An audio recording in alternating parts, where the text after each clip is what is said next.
Using a p-channel transistor to realize a current source. The basic idea behind pseudo-NMOS logic is to use a p-channel transistor to realize a current source load as shown in figure. To understand this, consider the equation describing the current source of a p-channel MOS transistor in the active or saturation region. For this case, we have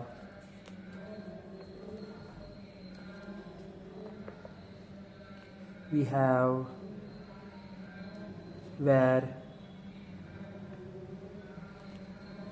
RD is equal to nu P C naught S by 2 into W by L into VSG plus VTP whole square equal to nu P C naught S by 2 W by L V EFF square.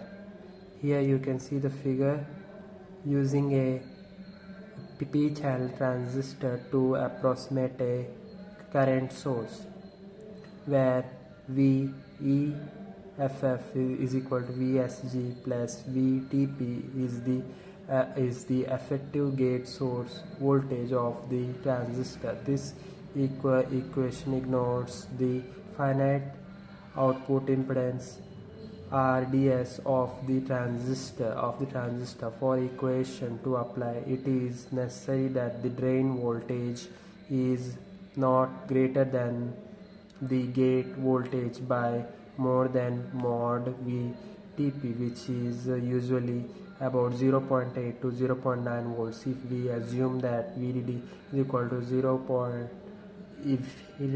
3.3 volts and that the bias voltage V bias is about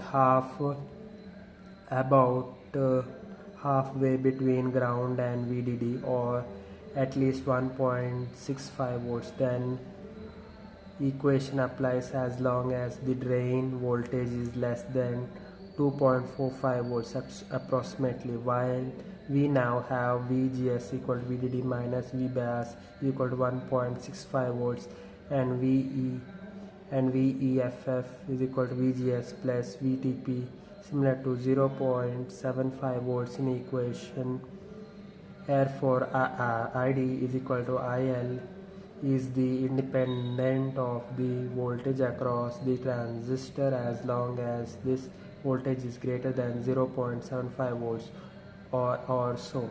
Thus, the p-channel transistor can be used to realize an approximate current source as long as the output voltage of the logic gate is less than 2.45 volts or so. This is the case of most time. This is the case most of the time during the output logic change or transition, when the output voltage becomes greater than approximately 2.45 volts, then the load current starts to decrease, and more accurate model would be a current source in parallel with a resistor. Thank you.